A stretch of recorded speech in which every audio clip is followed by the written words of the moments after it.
Next time a long freight train rolls past you and the very end finally comes into view, look at the last car. Down on the coupler, right at the back, there is a small box, and it is blinking. A little red light flashing steadily on the very last car of a train that might be 2 miles long. Most people have seen it 1,000 times and never once wondered what it is. But that little blinking box is one of the most important pieces of safety equipment on the entire train. It replaced an entire rolling building and the men who lived inside it, and without it, that train is not legally allowed to leave the yard. Railroaders have a name for it. They call it a Fred. And the story of that little box is really the story of how the most beloved car in all of railroading vanished forever. Before we get into it, hit subscribe and drop a comment letting us know where you're watching from. We want to know who's out there. To understand the box, you have to understand what used to be there instead. The caboose. That little car on the end of every freight train, often painted red, with the small windows and sometimes a raised lookout on the roof. For over 100 years, no freight train was complete without one, and it was not decoration. The caboose was a working car, and it was full of people doing essential jobs. The crew back there, usually the conductor and a rear brakeman, had a whole list of duties. They watched the length of the train ahead of them, looking for problems, a shifting load, dragging equipment, and most importantly, overheated wheel bearings, called hot boxes, which could catch fire or fail and derail the train. The caboose crew were the eyes on the back half of the train that the engineer a mile ahead could never have. They did the train's paperwork. They worked switches. They watched the air brake system to make sure it was holding pressure all the way to the back. And in an emergency, they could apply the brakes from the rear, which matters enormously on a long train. The caboose also carried marker lights to tell any following train, this is the end, this is the back of the train, nothing more behind this point. It was also, on long hauls, a rolling home. It had bunks, a stove, a place for the crew to eat and rest and shelter when they were far from their home terminal. Because in the old days, a train crew could be 5 men, and you could not exactly put all of them up in a hotel out in the middle of nowhere. The caboose was a lookout tower, office, kitchen, and bedroom, all in one little car. So why did it disappear? The answer is a mix of money and technology, and the little blinking box is the technology. Start with the money, because that is what drove it. A caboose is a whole railroad car. It costs money to build, to maintain, to haul around. It weighs something like 10,000 pounds of dead weight on the end of every train. And it needed a crew inside it, crew members who had to be paid.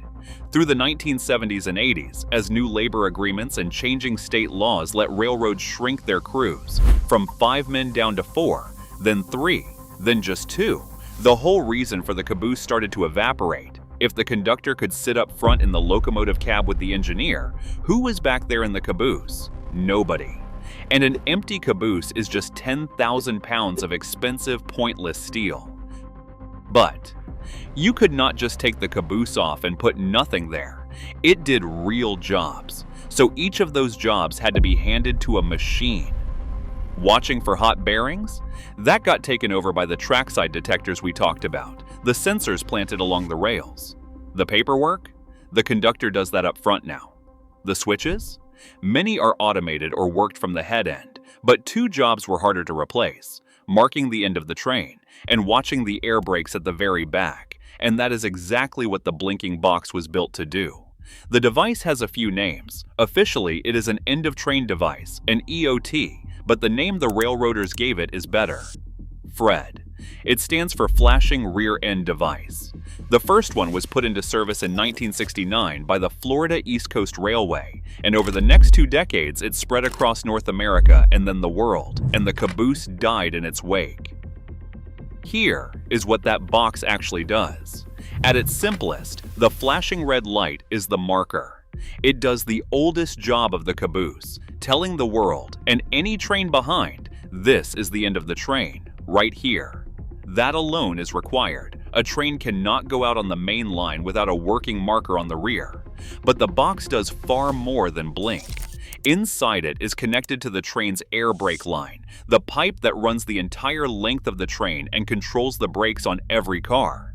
The device constantly measures the air pressure at the very back of the train and radios that reading up to a screen in the locomotive cab, so the engineer, 2 miles away, can see in real time whether the brake pressure is holding all the way to the end.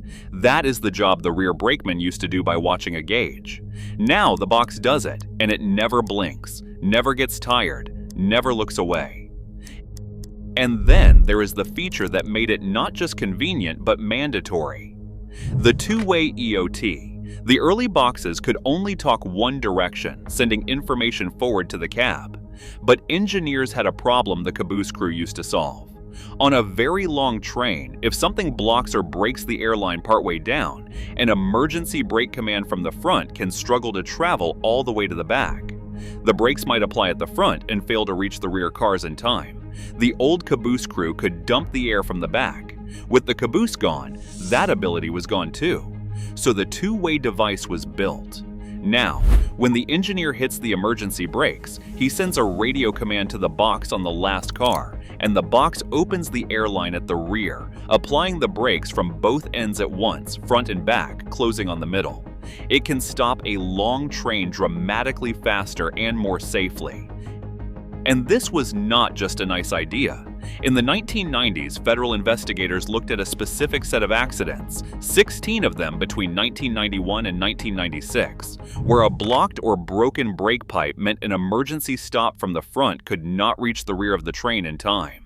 Trains that ran away, that piled up, that derailed because the brakes could not reach the back. So the government acted. A federal rule was issued that, with some exceptions, required road freight trains to carry a working two-way end-of-train device, precisely so that an engineer could always slam on the brakes from the rear. That little blinking box became the law. So look again at what that box replaced. A 10,000-pound car, a crew of men, their eyes on the rear, their hand on the emergency brake, their marker light in the dark. All of it compressed into a battery-powered box the size of a lunch pail hanging off the last coupler. It marks the end of the train. It watches the air pressure the whole way back. And on command, it can throw the rear brakes to help stop 2 miles of steel. It does the Caboose's most critical jobs, better and cheaper, and it does not need a bed or a stove or a paycheck. There are rail fans to this day who miss the Caboose, and it is easy to understand why. It had a soul. The blinking box does not.